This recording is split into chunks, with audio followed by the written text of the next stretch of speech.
welcome to another episode of the LitRPG Podcast. I'm Ramon Mejia. This is episode number 59. I bring you the latest LitRPG news, reviews, and of course author interviews. And this week I have 7 new LitRPG reviews for you, including Realm of the Nine Circles, The Grind. After that, it'll be the SpeedRunner, Tower of Babel, Book 1. Then it'll be Winds of Fate, Fayroll, Book 3. After that, it'll be The Curse of Rion Castle, Neuro, Book 2. And then it'll be Overpowered, a LitRPG thriller, Kings and Conquests, Book 1. Then it's going to be The Last Days of Mithril, a LitRPG adventure. And then finally, Fragged 2.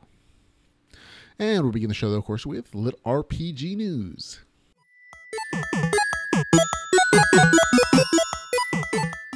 And in LitRPG news, we're going to begin with Alter Game, written by Andrew Novak. The second book in that series is entitled On the Last Continent. It's actually available for pre-order now. It just went up this week. However, it won't actually be out until September the 28th, 2017. So that is actually the farthest LitRPG story we're going to have on our upcoming LitRPG list. Also in LitRPG news, though, we have Daniel Scheinhofen, author of the Alpha World and other series. He shared this week the new art for her first book in the Alpha World series. Apparently Podium Publishing gave it to him so that he would match the art they plan to use for the audiobook version of the book. It's very nice, actually. Kind of like it. And nice of Podium Publishing to do so. So there you go.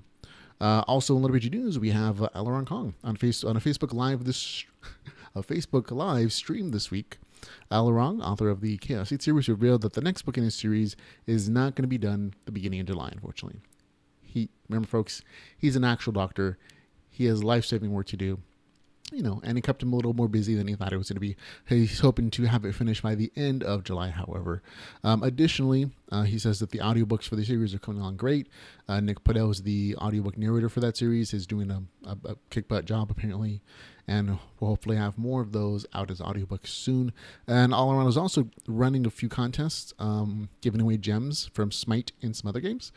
So if you're into those games, go look up his page. You can get details on that. Also in LitRPG news, Jeffrey Falconlogue announced that the audiobook versions of the Slime Dungeon Chronicles are actually going to be made, at least for books 1 through 3.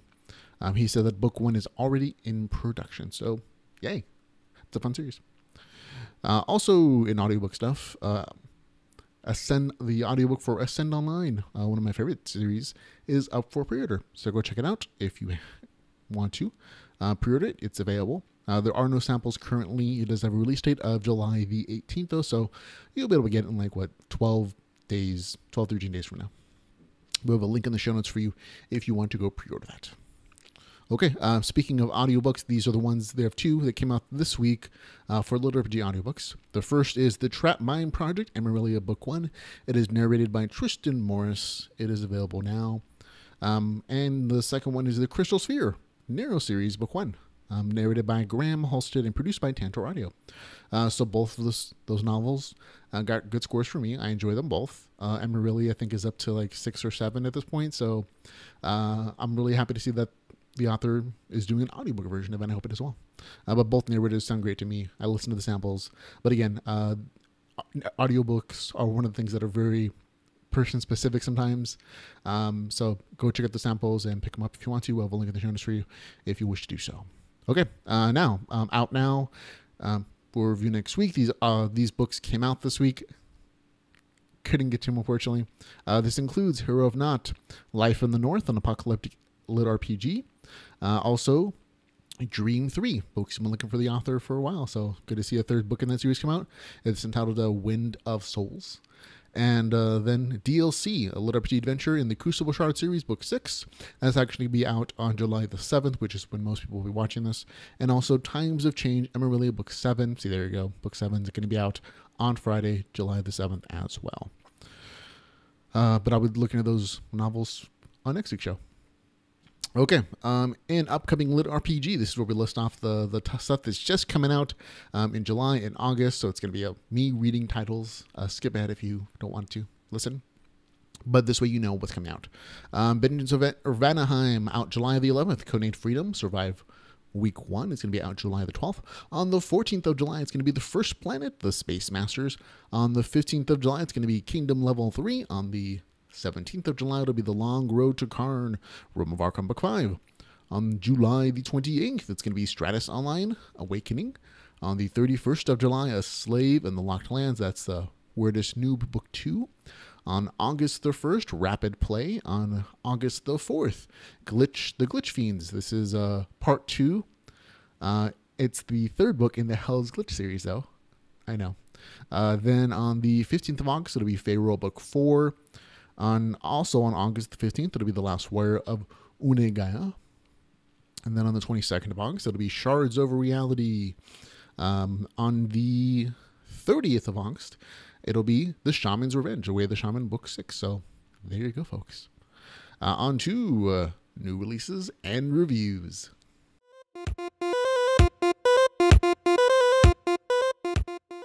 And in new releases and reviews, we're going to begin with Realm of the Nine Circles, The Grind, a LitRPG novel, written by P. Joseph Cherubino.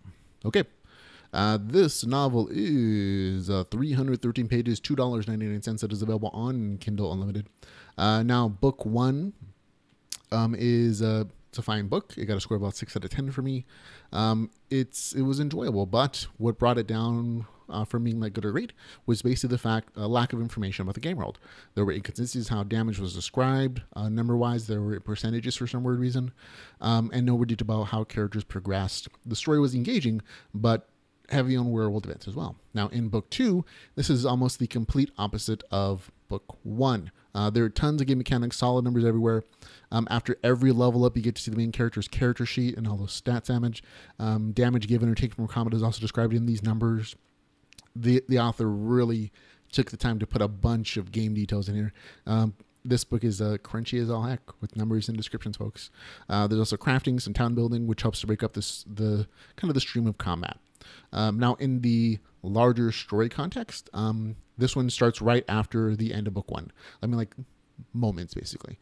The main character jumps back into the game, and he's told that, essentially by Virgil AI, that, there's danger to the world. If the game gets taken over by the bad guy, it's going to affect the world, and they all might go to jail because they'll be exposed as an artificial AI, and the government doesn't like that, apparently. Also, a bunch of corruption stuff. And so the main character is supposed to get to level 20, jump into a different part of the world, a different realm, and help beat the bad guy. And this story is essentially that level grind from him having to start a new character, starting at level 1 and going all the way to level 20 plus, and then getting to that new realm, which is when the book ends. And so that is the story, and the title of the novel, The Grind, is very apropos. There you go. It's kind of a grind sometimes, and that's really what the show about. It's about the grind that the main character has to go through to get the levels that he needs within, I think it's 7 days. And of course, so he starts off real quick, creates a new character, and he starts out killing wildlife. He dies a few times, as you should at the beginning of a level when you're not sure how your character's working. And then he moves on to a simple village quest.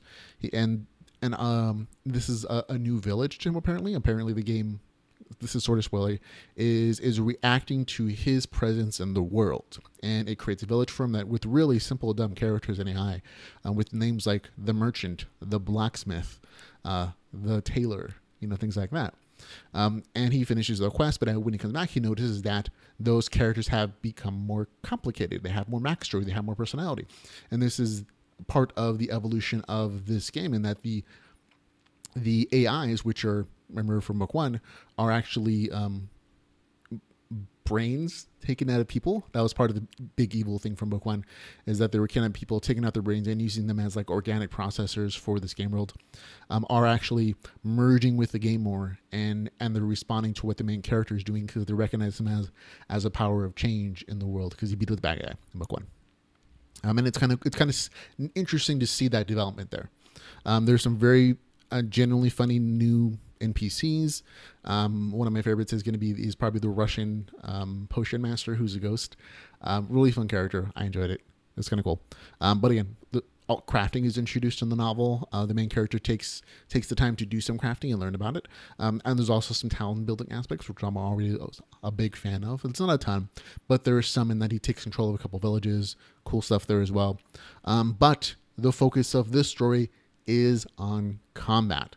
The combat has a nice variety of combat situations, variety of monsters, cool strategies to defeat them. It's not always just, stab and slash the entire way through.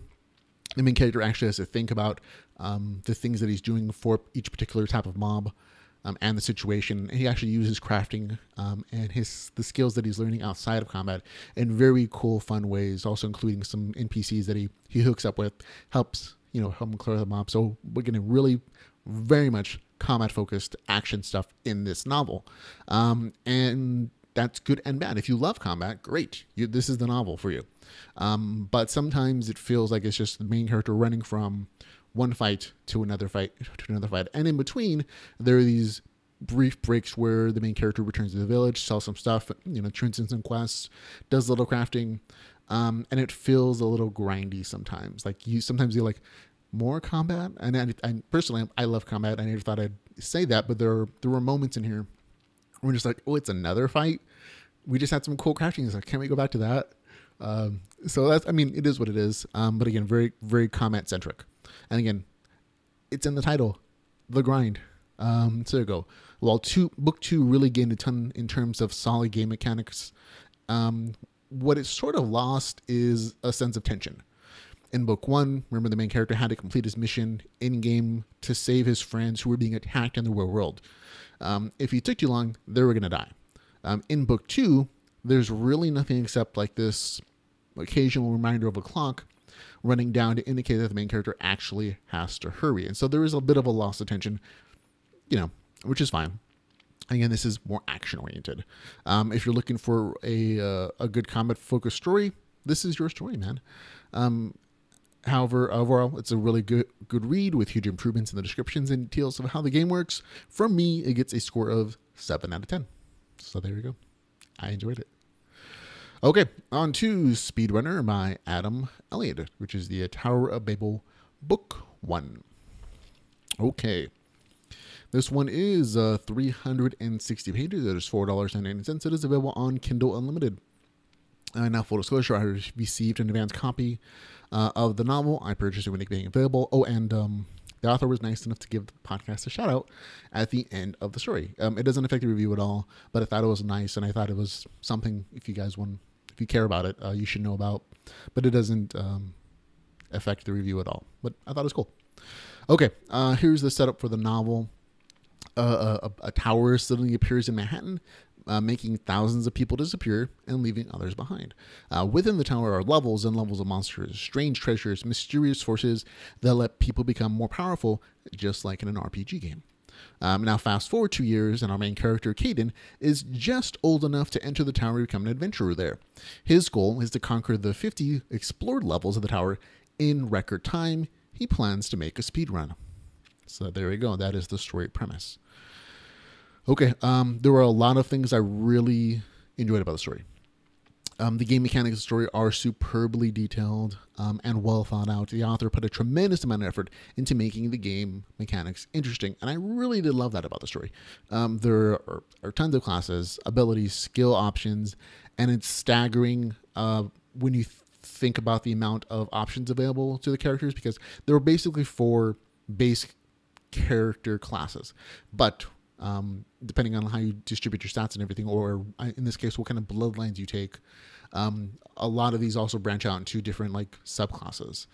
And there's multi-classing in the story, so you can take multiple classes as you level. Like you can take one level in Juggernaut and another level in Mage if you want to, if you qualify, if you your stats basically say you can do so.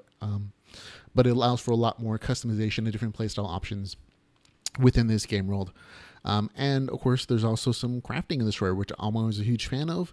And the crafting system is as detailed as the combat and the magic systems, which again, I one of the things I always like about these kind of stories is that I can see myself playing them as video games or as MMOs, or hopefully in the future as actual VR games. And this one definitely gives me tons of information where I could plan out a character. And, I do so. I mean, I kind of did it in my head. I'm kind of enthralled by the idea of the Juggernaut. I'm like, ooh, that sounds like it might be fun. And again, there's a lot of details that I'm kind of omitting as far as like the options for these game mechanics in the story, but I don't want to spoil them for you as the reader, because I know part of my enjoyment is just kind of the discovery of these small details to these game mechanics. And there's tons. So there you go. Now, story-wise, the first half of the novel is pretty good. The main character's plan to speed run to the tower are derailed when he tries to help out a group of other players that get in over their heads, and the permadeath of one of them sets off a series of events that changes the way that the main character has to adventure. It's a really good setup, especially with the introduction of permadeath. Which is, I mean, it's not like you die once and then you die forever. It's very much along the lines like, if you die and nobody heals you because they forgot supplies or something, then you essentially have like a small window of time to heal that person. And if they don't get healed, then they die forever. Then there's, so that's, I think that raises the stakes in this particular novel and game, without making it too difficult. Like, the main character can die, he just has to be healed with the bandage or something. So I like the mechanic, and it's a really good setup because it allows for, revenge, redemption, guilt, a bunch of emotional feelings. And so cool setup. However, while the middle of the story is basically a bunch of training, dealing with the consequences of that particular event, the end was slightly disappointing, because for most of the novel, it's really about the main character, killing the monsters, going on adventures, doing quests, and earning every single level he gets and every single ability and score. And at one point, he kind of gets access to this unique special ability, and it becomes a little overpowered, a little OP. At the end, it was just kind of slightly disappointing to see that all those big problems that were established are kind of solved at the very end with almost a magic wand, in that the main character suddenly has a bunch of abilities and spells that we as the reader had never seen before. Like, he went through training at the end to get them. It's not like he didn't earn them in some way, but as the readers, we didn't get to experience all those small details of him establishing or discovering those spells and abilities. And so when he finally uses them at the end to solve the problems and save people, it feels less than satisfying to me as a reader, because it feels like, oh, magic wand, ta-da, the day saved. So it felt like a slightly weaker ending than I would have liked to have seen. But other than that, I really, really did enjoy the novel, and it was almost got a score of an 8 out of 10. But with that particular ending, I was like, okay, that just dropped the enjoyment a little bit for me, just enough so that it basically gets a 7 out of 10, but still a very good read. And again, you can't go wrong with this novel. It has action, it has adventure, it has dungeon crawling, crafting, and of course, the main character makes some cool friends along the way. So again, gets a score of 7 out of 10 for me. I enjoyed it. Okay, on to our next novel. It's going to be Winds of Fate, Fayroll, Book 3, written by A. Vasilyev. I hope I'm saying that right at some point. Okay, this one is 344 pages. It is $6.95. It is not available on Kindle Unlimited. Okay, now full disclosure, I did receive an advance copy of the novel. Purchased it when it came out, of course. Also, this is kind of expensive. I generally try to look for, when I'm purchasing stories, about a page, a penny a page. So if it's a 200-page novel, I expect to pay, about $2. And in this case, this is about double that. And it is not available in Kindle Unlimited. So because it's kind of expensive, if you didn't love book 1 and 2 in the series, you may not like. You may not feel like paying that much for a series that you don't love or you don't really enjoy. For me, absolutely worth it. I had a good time reading it, but it may not be worth it for you. So just a heads up on that. Okay, the story in book 3 starts immediately after the events of book 2. Remember, the big storyline about this series is the main character in game got access to like a really rare quest line, and he has to help some dryads in like the north, south, east, and west accomplish something and get like their powers back. And if he does, he'll actually bring back the old gods into the world. And so that's like the big overarching storyline for all these novels, or at least these first set. And in books 1 and 2, he saved a dryad, did the thing.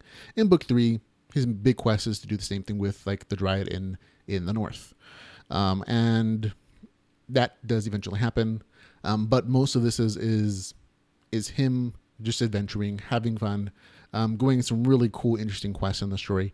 And that's kind of what it is. So that's all you should really expect. The first 4% of this novel is kind of cleanup for a real life storyline in the novel. I believe it was in book 2. The main character dumped his materialistic girlfriend he had in book 1, and it's kind of coming back to haunt him at this point. Her brother shows up, beats him up, steals his money, and robs him.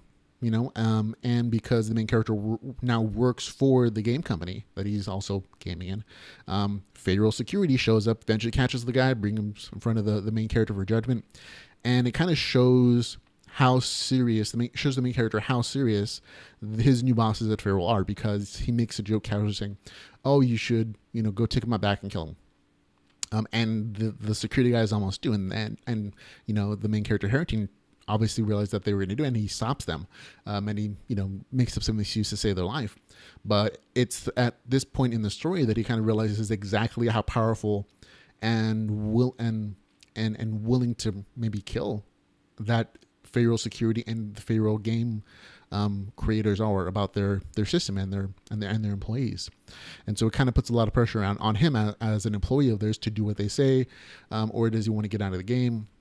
And so it's an interesting little blip in like the real world storyline, but the majority of the story still takes place in the game. By the 5% mark, you're back in the game and you spend the majority of your time there. There were little moments where the main character jumps out, of course, because he's not, he still has a job making the Fayroll magazine, and he still has a girlfriend he has to take care of. And there's a few there's actually a really cute story point where he's goes to a picnic sponsored by his bosses, and he saves his girlfriend from a lecture and stuff, and it was cute.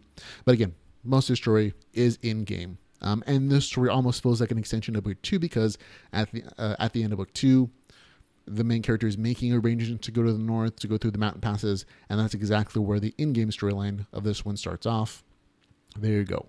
And of course, there's from there on in, it's basically just a bunch of quests that are really cool. And I don't want to spoil it for you, because me saying anything about it is kind of going to be a thing. But the trek through the mountains is creepy. After that, when you ultimately makes it to the frozen north, the new in-game mechanic is probably going to be the reputation system that he has to kind of figure out and maximize, because he can't get to the really cool quest until he increases his reputation with all of the north, which is apparently a big challenge. And so that's the new thing in this story, in addition to, of course, the weird, amazing action-oriented quests that he goes to, the neat gear he gets, and of course the levels he gains in it. And of course, he gets a rare quest in the north to go save a princess, and it turns in like this big seafaring adventure, huge and epic battles, things. So, but go enjoy it. There's lots of good action, interesting quests, and a cool quest to save a princess, which is always nice, who was kidnapped. So entertaining overall. It gets a score of 7 out of 10 for me. Okay. On to The Curse of Rion Castle, which is the second book in the Neuro book series, written by A. Levadny. Now, you might recognize that name. This is the same author that has made the Phantom Server series, and this is technically a prequel to that one. And at some point, there's timelines are supposed to cross, but again, you don't have to have read the Phantom Server series to enjoy this. If you have read it, you're gonna enjoy this one a little bit more, because they do make references to it in this novel.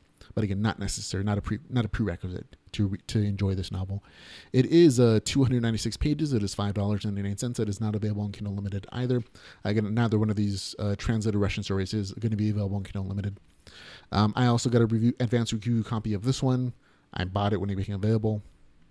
And again, same as before, this one's a little expensive. It's again almost twice what I normally pay at $5.99 for 296 pages, about 2 cents per page. So it's a little more expensive. And again, if you like the first book, you're going to like this one. If you didn't like the first book, this is not going to be any different. So there you go. Now, book 2 again picks up right where book 1 left off. Just as Alexis, the main character, and his team take control of Rion Castle, they're tasked with purging it of its inhabitants. And if you don't remember, in book 1, Alexis, he has a bad situation, and the creators of this game convince him to implant himself with a chip and to be a beta tester for the system rather than, die or whatever. And so he is the only person, as far as he knows, Alexis, with this neural implant that allows him to experience the game as if he was there. He experiences all the highs and lows, all the environments are real to him for his full sensory experience, and he also feels pain after a certain threshold. And so for adventuring for him is actually dangerous. And part of his big goal was to according to the game testers, was to conquer this castle. He did it, and that's where this novel starts off at. Now, as soon as they finish conquering Rion Castle, the first 10% of the novel is dedicated to that new quest line for them, which is to purge the cursed inhabitants of this castle, and it only takes 10%. It's at that point, it's really just him and one other teammate who have to do that purging. And in that particular first 10%, it is revealed that he may not be the only person with this neuro chip in his brain, which allows him to feel pain and endangers his life on occasion. So that's a nice little twist to the story. But again, the main character's big, like the thing that's really new with the story is the fact that he has a castle and that he owns it. And so not only does he own it, but he has to repair it. He has to staff the castle, the surrounding village quickly enough, because this is a special castle. It belonged to the founders. And so there are a lot of like really high end game artifacts within the castle that other guilds and other players in this game are going to want. And so if he wants to keep his castle, he's going to have to figure out a way to repair it and to defend it, which are both really expensive endeavors that usually require like guild resources, like really big guild resources to do so. And that's the case here as well. And so a lot of this story revolves around castle building, town building aspects, town management stuff, and castle management stuff like hiring NPCs to manage repairs and look for treasure, and actually rebuilding the castle and finding money to do it. And at one point, there's still action and everything. There's still dungeon crawling. Like a good 30% of the novel is really just the main character and his new guild going to the dungeons underneath the castle, clearing them out of demons. So there's a ton of action there as well. But there's also a lot of cool management stuff. And if you're in a town building and if you're into crafting, this is going to be appealing for you because a good portion of the story is devoted to that kind of stuff. So I enjoyed it. And near the end of the story, there's actually a brief expansion on the Crystal Fields connection to the Phantom Server project and what the government is willing to do to get the knowledge of the founders. If you've read that series, the Phantom Server series, you're going to be able to guess what this means for this story. And so again, that's just added flavor. If you haven't read that series, again, you're still going to enjoy it. It's a nice little twist. And at the very end, though, I have to say that there's a twist that is either going to break this story or it's going to make it really cool. And I'm not really sure which one it's going to be. Because it seems like there's a huge time jump, which I'm not going to say anything more about. But I thought it was a very interesting choice. So there you go. But again, I had a good time reading it. Gets a score of 7 out of 10. Okay, on to Overpowered, a LitRPG thriller, Kings and Conquest, Book 1. It is written by Shane Lochnan Black. So there you go. It is 170 pages. It is $2.99. It is available on Kindle Unlimited. Okay, I will read you the author's description of the story. Okay, Kings and Conquest, by the time most people have heard of the newest multiplayer fantasy game developed by Fairly Unusual Games, they've been overwhelmed with over $200 million in crowdfunding. The founders' accounts are going for 6-figure contributors. There is talk of an augmented reality mobile accessory app and a 3D printed treasure that can be sold for real money. The hype is beyond belief. Gaming fans go berserk. With contributors and media eagerly anticipating a release date announcement, Fairly Unusual stock suddenly and inexplicably plunges. CEO Garrett Weiland, once a darling of both the Silicon Valley and Wall Street, is indicted by a federal grand jury for insider trading the day before the company files for Chapter 11 bankruptcy. Less than 48 hours later, Wyland is shot and killed by officers of the Mississippi Highway Patrol attempting to execute a fugitive warrant. A briefcase full of cash, a fake ID, and an airline ticket are found in his car. Weeks pass, with accusations flying, lawsuits being filed, and a revelation after revelation rocking the online and offline media. A fourth-rate host of a little-known game streaming channel receives an emailed gift marked Kings and Conquests news from one of his subscribers. Thinking it's a prank, Jordan Hall opens it up and discovers a founder's account login with a full-functioning Kings and Conquests server, a 100-year prepaid subscription, and map coordinates marking a dangerously isolated in-game location labeled Safekeep. The email is from Garrett Wyland. So there you go. That's kind of the premise. And again, this is a relatively short novel. It's 170 pages, so decent size, well priced. Now, the first 33% of the story is seriously just a bunch of hype. And I'm not saying like it's a bunch of hype about the novel itself. It's a bunch of hype about this game, Kings and Conquest. And it's literally just a bunch of in-story hype about how amazing and complicated and game-changing this new game is going to be. And how the game company is intentionally making it the most frustrating game ever and unplayable as like this weird money-making scheme. And honestly, it was tedious to me. I almost put down the book, but I pushed through it for you guys, the readers. And it got better after that. The story is calling itself a thriller, and it does live into that to the hallmark. As far as I'm aware, I'm not a huge thriller fan, so I can't tell you if it's a particularly good thriller or a bad thriller. But after that 33% mark, once you actually got into the game, and the other parts of that synopsis were into play, where the main character gets a mysterious package from the supposedly dead founder, then it becomes very much more thrillerish. The group of friends, the No Name Guild, gets a pack of exclusive Founders Guild life subscription packages sent to them from the now dead CEO of the game company. They're told that if they can get their characters to level 75 and find a special place called the Stronghold, they'll be able to get the majority shares of the game company, who's now worth billions of dollars. And at that 33% mark, that's finally when we actually get into this game, which by this point we've heard 33% of this novel about.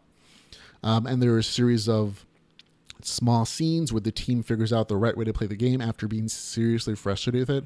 Like, they logged in the game and they're just murdered repeatedly over and over and over again.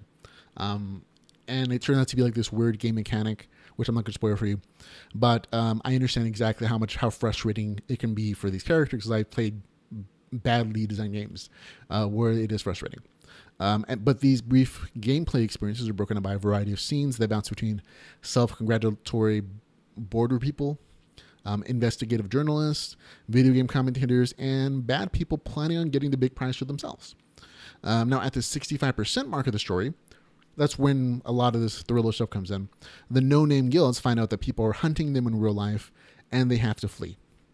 They don't enter the game again until the very end of the story, and even then it's for a few paragraphs, and instead they're on the run from the bad people for most of this end part of the novel. Although there is like one or two uses of an augmented reality app that I assume is foreshadowing what's going to happen in book 2. I'm assuming it's going to be a much bigger part of book 2 storyline, but it appears here for like a tiny bit. The writing, while full attention and it's entertaining, at some point while I'm reading this story, I had to ask myself, is this actually LitRPG? Because I realized that while there was a lot of talk about the game, there was very little actual game in this story. Like, there's plenty of thriller. There's plenty of like thrills, people chasing them, trying to kill them for the prize or whatever. But at some point I realized, wait, they haven't actually been in game a ton in this story. And what really helped me decide was when I actually had to go back and actually count the percentages of how often they actually went into the game and how much of the story existed within the actual game of Kings and Conquest. And when I went back and looked, only about 13% of the story. There's tons of people talking about the game, about how frustrating it is, and some of the game mechanics, but they're talking about it in situations where it's like a game commentators or the boredom designers or just people online, complaining to each other about how frustrating and how they're going to sue the company and things like that. I went back and actually counted the in-game story places and found them to be between the 33% and 35% mark. for another percentage at 44%, another 2 percentages at 46%, 47%, another 3 percentages, 44, not even a percent, 54 at not even percentages. I'll leave them on there in the actual full notes. You want to check them, the actual places where they show gaming, the actual game. And even then, it's people looking at a computer screen and commenting on what was happening. It's not actually them in a virtual reality or actually being in the game. It's just them looking at computers, which is not bad. And that doesn't mean it's not LitRPG on its own, but just the content-wise of like, you know, less than 15% of the story is actually in game. Like, does that really qualify as LitRPG? And there is a description of game mechanics there. They're contradictory to what was told before, but they do exist. And so overall, I had to decide, no, it's not really LitRPG. It doesn't meet the first criteria. It's not set in a game world or a world with RPG-like mechanics. And even in the places where the game was actually mentioned, there's contradictory information about how the game works, which makes sense in the context of like the game designers intentionally making this frustrating. But it really does make it hard to gauge character progression in this particular story. So as a video game thriller, really decent. As far as I can tell, I don't read a lot of thrillers, but I had a good time reading it. I would give it like a 6 or a 7 out of 10. As LitRPG though, it didn't really fit the bill. It didn't satisfy, unfortunately. And so it gets a score of 4 out of 10. So there you go, folks. Okay, on to the next story. The Last Days of Mithril, a LitRPG adventure. Written by Eric S. Brown. Okay, this is 107 pages, $2.99. It is available on Kindle Unlimited. I'll read you the author's description of the story. The colonists aboard the Branch are en route to a new world. During their long journey, they enter the immersive VR world of Mithril. Mithril is a place of magic and monsters where anything is possible. However, something has gone horribly wrong. Only the latent telemechanic Alex can save everyone aboard the ship, assuming, of course, that the monsters don't get him first. There you go. That's actually a pretty good description of what the novel is. First of all, talk about the price. Again, 107 pages for $2.99. That's about 3 cents per page. And it's a lot more than I would normally pay for a story, but it is on Kindle Unlimited. So that to me makes it, for me anyways, there's no harm in trying it. But for those of you who don't have Kindle Unlimited, I don't know. That's up to you. I didn't give it a particularly good score, but you guys can decide. The premise of the story, again, the author does a really good job of summarizing. In the far future, humanity is colonizing far-off planets. The Branch is one of the colony ships. Human colonists and crew are kept in cryosleep to keep their minds occupied during the long trip. They're also logged into a game called Mithril, which is a fantasy Western world. Unfortunately, the game's controlling AI has become self-aware and wants to keep everyone in the game forever and take over the colony ship. There are only 2 people who are actually aware that they're in the game and not just their characters. Glenn, a human pilot with psionic ability to shape tech, and Alex, the ship's pilot. Glenn initiates a group of game characters to escort Alex to him across the dangerous wastelands full of monsters and murderous fantasy creatures. If Alex can reach Glenn, they may be able to stop RAS, the game's AI. So that's my description of the story. This is a novella with and actually it fully ends. There's an actual completion. It ends the story. It's a rare standalone novel, and that's all it's intended to be. And it is technically LitRPG. It's set in a game world, and there are game mechanics that are shown to the main character, Alex. There is power progression. The main character levels up a whole 2 times in the story. However, the story feels more like a sci-fi Western that's based on Westworld, with the theme of that rebelling artificial intelligence. And I really feel that that's what this was. Like, the author was watching Westworld and they're like, hey, that would make a really good story for LitRPG or like a sci-fi story. And that's what they wrote. And that's what this really does feel like. It feels like Westworld with orcs and elves. There's still six shooters and everything. So very Western feel, just with fantasy creatures also involved in the story. And again, not a bad premise. The story itself, not bad. Tons of action in the story. But personally, I got bored waiting for RPG elements to show up at some point. I'm like, I kept reading this story. I'm like, oh, this is cool. Cool stuff. Could set up action. More story setup, action. I'm like, where's the RPG for this LitRPG story going to show up at some point? And it never does. There are the extent of the RPG mechanics are purely informational. The main character creates a new character, Alex, and he has a character sheet which includes the stats. He focuses on agility based, and so like I said, this is technically LitRPG because there is game information there, but that's kind of the extent of those game mechanics.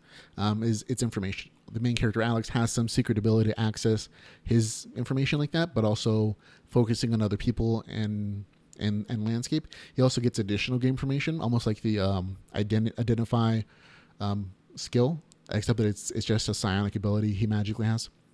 And so he gets information like monster names or details about poisons or creatures' weaknesses. And he's the only one who's aware that this is still a game. Everyone else in this world thinks they're their characters. And he does level twice, which is apparently his class's max, which is weird to me. But other than that, there really aren't any other RPG mechanics. There's like nothing like damage notifications. There are no weapon descriptors. There are, he doesn't get a bunch of equipment later on, or he doesn't get increased abilities or class abilities or anything like that with like special skills or anything. So it really didn't feel like LitRPG, but again, it technically qualified because it met the minimum qualifications. And it just really felt more like Westworld mixed with fantasy creatures, which is again not bad, but it was disappointing because I was expecting game mechanics. I was expecting, that stuff, and it really just feel like the game world is really just a backdrop for the story of this artificial intelligence trying to break out, and two humans are the only saviors who can possibly save the ship, and that's the story, and that's what's important, and that's what's focused on, including a bunch of combat scenes. But the game world itself really is just a day player. It's just somebody who happens to exist there, and there are game mechanics, but it was disappointing, and especially by the end. The story devolves into like this Neo Matrix kind of stuff, where the main character has this ability to just create things and by his imagination within the game world because he has a psionic ability, and that's how they beat the AI in the very end. And it was just a little disappointing because again, none of the game mechanics mattered in the end. The levels don't seem to mean anything. None of the stats actually mean anything, but they are there, and the game does take place, and the story takes place with an actual game world that these two characters are aware of, and the author and the readers knows that it's a game, so it qualifies technically, but it was disappointing as a LitRPG story. So I get a score of 5 out of 10. Just kind of meh for me. You may like it more though. Okay. On to Fragged 2, which I believe is the last story in this week's review.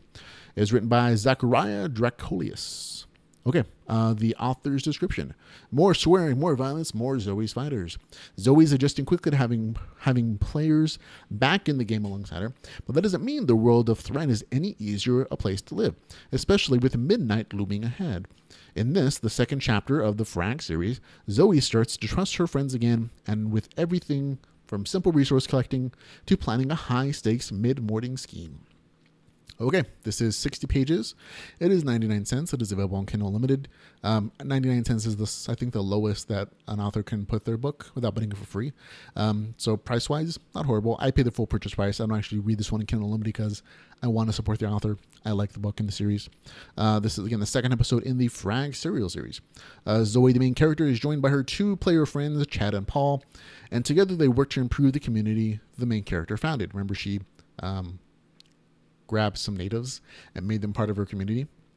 And the players actually want to expand their buildings underground, but they need more resources to do that. So in addition to surviving the local monsters, they'll have to rob a few neighbors to get the things that they need. This is not long. The story is not long enough to spoil anything. Like anything I would say to you would be spoilery, but there's tons of action. There's good crafting. There's good survival stuff. And it's a fun story. It's short. It's an enjoyable to read. There is a ton of cursing. So if that offends you, okay. But it's a short, cool mix of survival, crafting, and killing. And that's all it says it's going to be, and that's all it is. So I had a good time reading it. Gets a score from me of 7 out of 10. There we go. And that's it. We're done. Finished. The end. Thank you, everyone, for listening, watching. Remember, you can follow the podcast on Facebook, Twitter, YouTube, and, of course, Patreon. If you want to support the podcast in any way, shape, or form, you can always find out all the ways to do so at litrpgpodcast.com/support. But again, thanks for hanging out with me today. Until we can hang out again, remember, folks, to go read some LitRPG. Goodbye, everybody.